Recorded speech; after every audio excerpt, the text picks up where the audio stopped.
안녕하세요. 오늘은 테두리와 관련된 속성들에 대해서 알아보도록 하겠습니다. 테두리는 박스 모델에서 컨텐츠 영역과 패딩 다음에 오는 속성입니다. 테두리를 그리기 위해서는 가장 먼저 보더 스타일을 지정을 해주셔야 돼요. 보더 스타일은 어떤 형태의 테두리를 그릴 건가를 결정하는 건데 기본값이 논이기 때문에 그러니까 화면에 보이지 않기 때문에 먼저 보더 스타일부터 지정을 해주셔야 돼요. 뭐 크기라든지 색상 이런 걸 다 지정했는데도 테두리가 보이지 않는다면 그것은 보더 스타일이 지정되지 않았기 때문입니다. 보더 스타일 속성에 사용할 수 있는 값들은 히든, 대시드, 더티드 되게 종류가 많거든요. 근데 가장 많이 사용하는 게 솔리드, 실선을 표시하는 솔리드와 다티드, 점선으로 표시하는 것, 그다음에 대시드, 점선은 점선인데 짧은 선으로 된 점선을 표시하는 것. 지금 오른쪽에 보시는 것처럼 이런 형태의 테두리를 많이 사용을 합니다. 한번 예를 살펴보도록 할게요. 지금 보고 계신 화면은 실선 테두리가 그려진 박스입니다. 이게 브라우저 개발 도구로 보면 이 박스 1이라는 곳에 div의 박스 1이라는 클래스 스타일이 지정된 div 영역을 보면은요, 박스 1이라는 클래스 스타일은 보더 스타일이 솔리드로 되어 있습니다. 즉, 솔리드라는 것은 실선을 표시하기 때문에 솔리드예요. 이 값을 내가 다티드로 바꿔보면 이렇게 점선으로 표시되는 것을 볼 수가 있습니다. 이것을 더블로 하게 되면 이렇게 이중선, 더블 두 개의 선으로 표시되는 테두리를 그릴 수가 있습니다. 즉, 보더 스타일에 따라서 그려지는 테두리 형태가 달라집니다. 여기 앞에 작은 삼각형 보이시죠? 이걸 한번 클릭을 해볼까요? 그러면 보더 탑 스타일, 라이트 스타일, 바텀 스타일, 레프트 스타일, 즉 네 방향의 스타일이 각각 지정되어 있는 것입니다. 이것을 간단하게 줄여서 보더 스타일을 더블 이렇게 지정을 하는 거죠. 테두리의 두께를 지정하고 싶다면 보더 위드라는 속성을 이용을 하시면 됩니다. 아까 방금 봤던 보더 스타일의 탑, 라이트, 바텀, 레프트 네 방향의 속성 값을 한꺼번에 주는 것처럼 보더 위스 속성도 보더 위스만 사용을 하면 네 방향의 두께 값을 똑같이 지정할 수가 있습니다. 박스 1의 보더 위스를 2픽셀로 했다 그러면 네 방향의 테두리 두께를 2픽셀로 한 거예요. 근데 만약에 각각을 다른 두께로 지정을 하고 싶다. 보더 탑 위스, 보더 라이트 위스 이런 식으로 방향의 이름을 적고 보더 위스를 지정을 하면 원하는 방향에 원하는 두께를 지정을 할 수가 있습니다. 이때 값을 2픽셀, 3픽셀 이런 식으로 지정을 할 수 있기도 하고요. thin, medium, thick 같은 키워드를 이용할 수도 있습니다. thin은 가늘게, thick은 두껍게, medium은 중간 크기 이렇게 지정을 할 수도 있어요. 그럼 border width를 이용을 해서 네 방향의 두께를 지정을 하는데 이때도 각 방향의 크기를 다르게 주고 싶다. 그러면 순서대로 4개의 값을 주시면 되는데 이 방향의 순서가 중요해요. 탑, 제일 먼저 오는 값은 탑이에요. 그 다음에 right, bottom, left예요. 이것은 시계 방향으로 생각을 하시면 됩니다. 맨 윗부분 탑부터 시작을 해서 탑, right, bottom, left. 이 방향은 보더 위드뿐만 아니라 앞으로 나오게 될 패딩이나 마진이나 이렇게 네 방향의 각각의 값을 지정을 할 때 꼭 이 방향 순서대로 지정을 한다는 것만 알고 계시면 됩니다. 4개 값이 아니라 값이 2개만 주어졌다. 그랬을 경우에는 서로 마주보는 값을 같이 묶어서 지정을 해줍니다. thick과 thin이 있다. 그러면 top, right, bottom, left. 그러니까 top, thick, thin은 right, 다시 bottom은 다시 thick, thin은 left. 그러니까 thick은 탑과 바텀을 나타내고 thin은 left와 right를 나타냅니다. 서로 마주보는 값. 한 개만 있을 경우에 네 방향이 다 똑같고요. 다음 border color. 컬러는 테두리 색상을 지정을 하는데 이 경우에도 보더 컬러 그래서 한꺼번에 색상을 지정할 수도 있고요. 여기다가 값을 뭐 4개를 준다거나 2개를 준다거나 3개를 준다거나 이렇게 지정을 할 수가 있습니다. 그리고 여기 보더 컬러 사이에 탑, 라이트, 바텀, 레프트 방향값을 줘서 각각을 지정을 하실 수도 있어요. 참 하나가 빠졌는데 여기 값이 하나일 때, 2개일 때, 4개일 때를 알려드렸는데 3개일 경우에는 어떻게 될까요? 5, 10, 15까지만 있고 20이 없다. 그러면 탑, 라이트, 바텀, 레프트가 빠진 거죠. 빠진 값은 마주보는 값을 쓰게 됩니다. 그래서 빠진 레프트의 값은 마주보고 있는 라이트의 값을 그대로 쓰게 돼요. 그러면 아까 우리가 봤던 예제를 가지고 한번 테스트를 해볼게요. 이게 더블이었는데 여기를 제가 솔리드로 바꾸고 여기다가 속성을 한번 넣어보도록 하겠습니다. border width 값을 나는 10픽셀로 하겠다. 그러면 이렇게 두껍게 10픽셀로 표시가 됩니다. 여기다 값을 하나는 10픽셀, 아이쿠 10픽셀과 20픽셀로 하겠다. 그러면 탑과 바텀은 10픽셀, 레프트와 라이트는 20픽셀로 표시가 돼요. 하나 30픽셀로 볼게요. 그러면 탑은 10, 라이트 20, 바텀은 30, 그럼 레프트는 마주보고 있는 값 20픽셀을 똑같이 갖게 되죠. 이 경우에 여기 삼각형을 눌러보시면 탑 10, 라이트 20, 바텀 30, 빠져있는 레프트 값은 마주보고 있는 라이트의 값을 사용한 걸 알 수가 있습니다. 그러면 테두리와 관련된 모든 속성을 한꺼번에 묶어서 표시하고 싶다. 그럴 경우에는 보더 속성을 사용을 합니다. 보더 속성을 사용해서 여기다가 만약에 2픽셀, 다티드, 블랙 그러면 네 방향 모두 두께는 2픽셀이고 스타일은 다티드고 색상은 블랙인 테두리가 그려집니다. 밑에 보시면 여기 텍스트 부분, 텍스트 단락 부분에 이렇게 2픽셀짜리 검은색 점선이 그려져 있을 것입니다. 만약에 H1을 보면 나는 보더만이 아니라 보더 바텀. 보더는 보더인데 그 중에서 아랫부분만 스타일을 지정하고 싶다. 그러니까 특정 방향의 테두리만 지정을 할 때는 보더 탑, 보더 라이트, 보더 바텀, 보더 레프트 이렇게 지정을 하실 수가 있어요. 보더 바텀에만 3픽셀짜리 회색의 실선을 그린다.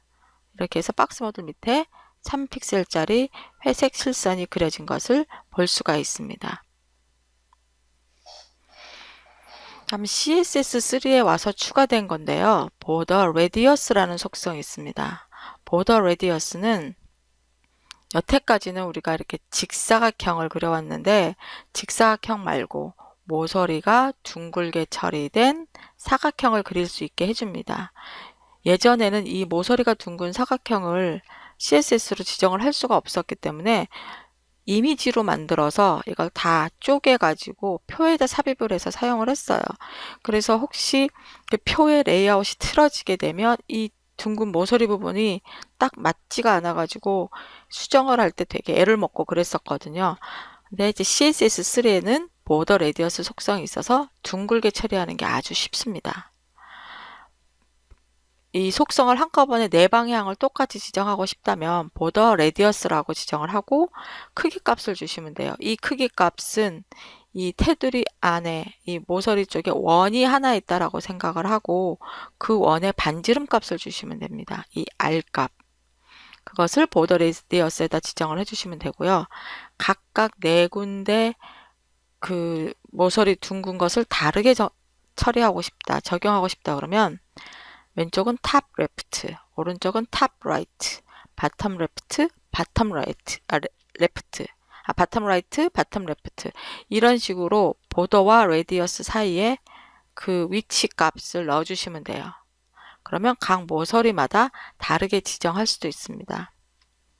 오른쪽 예를 보시면 이 div 안에 배경을 이용해서 이미지를 넣었어요. 이미지를 넣었는데 이 부분을 모서리를 둥글게 처리하고 싶다.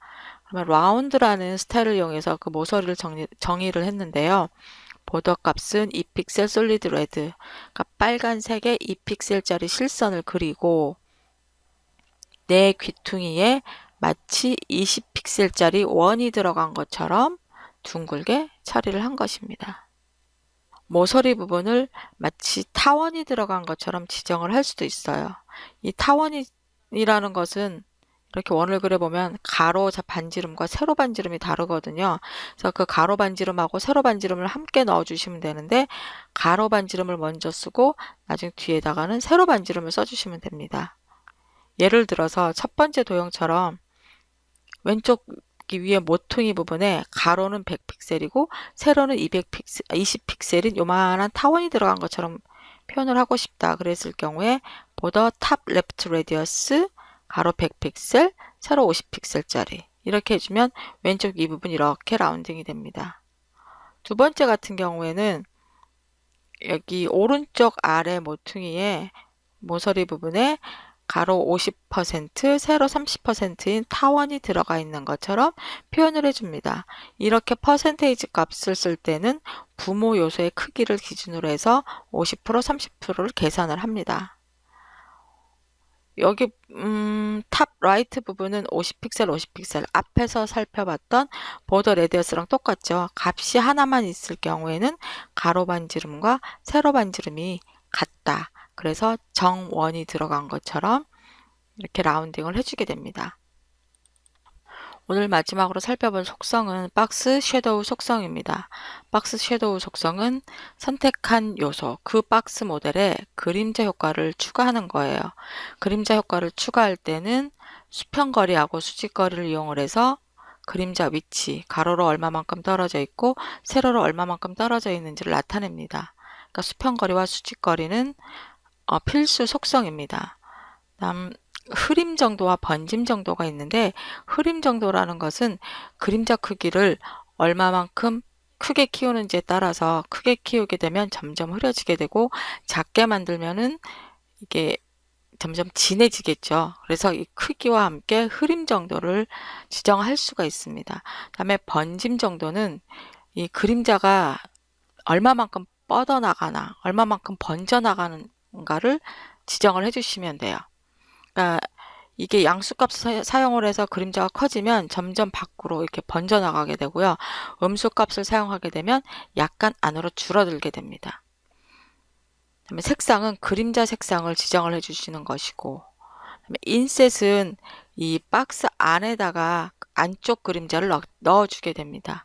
이 속성 값들을 사용을 해서 박스 모델에 그림자 효과를 추가할 수가 있습니다. 박스 섀도우의 예를 한번 보도록 할게요. 첫 번째 박스에 보면 박스 섀도우가 2픽셀, 그러니까 가로로 2픽셀이니까 오른쪽이고, 그 다음에 세로는 마이너스 2픽셀이니까 위쪽으로 가겠죠. 그리고 그림자의 진하기는 5픽셀, 번지는 정도는 0픽셀 이렇게 표시가 됐습니다. 색상은 블랙이에요. 그럼 이 가로 값을 만약에 마이너스로 주게 되면 그림자가 왼쪽으로 가겠죠. 다음에 이 흐림 정도를 한번 15 정도로 줘보겠습니다. 그러면 그림자가 좀 더 커지면서 약간 흐려지는 그런 효과를 가져오게 됩니다. 그다음에 얼마만큼 뻗어나갈지를 한 20픽셀 정도로 더 볼게요. 그러면 전체적으로 훨씬 더 많이 번져나가는 것을 볼 수가 있습니다. 박스 모델에서 여백을 조절하는 속성으로는 마진 속성과 패딩 속성이 있습니다. 패딩 속성을 먼저 살펴볼게요. 패딩 속성은 콘텐츠 영역과 여기 실제 내용이 들어가는 콘텐츠 영역과 테두리 사이의 여백을 말합니다. 그러니까 테두리 안쪽에 얼마만큼의 여백을 둘 것인가를 지정을 하는 거고요. 사용하는 속성은 전체를 한꺼번에 지정을 할 때는 패딩이라는 속성을 사용을 하고 각 방향, 각 위치에 따라서 다른 값을 주고 싶을 때는 패딩 탑, 패딩 라이트, 바텀, 레프트 이렇게 따로따로 지정을 해줄 수도 있습니다. 그리고 앞에서 보더 얘기했을 때 설명드린 것처럼 보더 스타일이랑 이런 거 얘기했을 때 설명드린 것처럼 4개 값을 사용할 수도 있고 2개 값을 사용할 수도 있고 1개 값을 사용을 할 수도 있습니다. 또는 세개 값을 사용을 해서 빠진 값은 마주보는 값을 이용을 할 수도 있죠. 네, 패딩의 예를 한번 보도록 하겠습니다. 첫 번째 있는 div 영역 박스 모델에는 박스1이라는 스타일이 적용되어 있습니다. 박스1 스타일은 10, 30, 10, 30.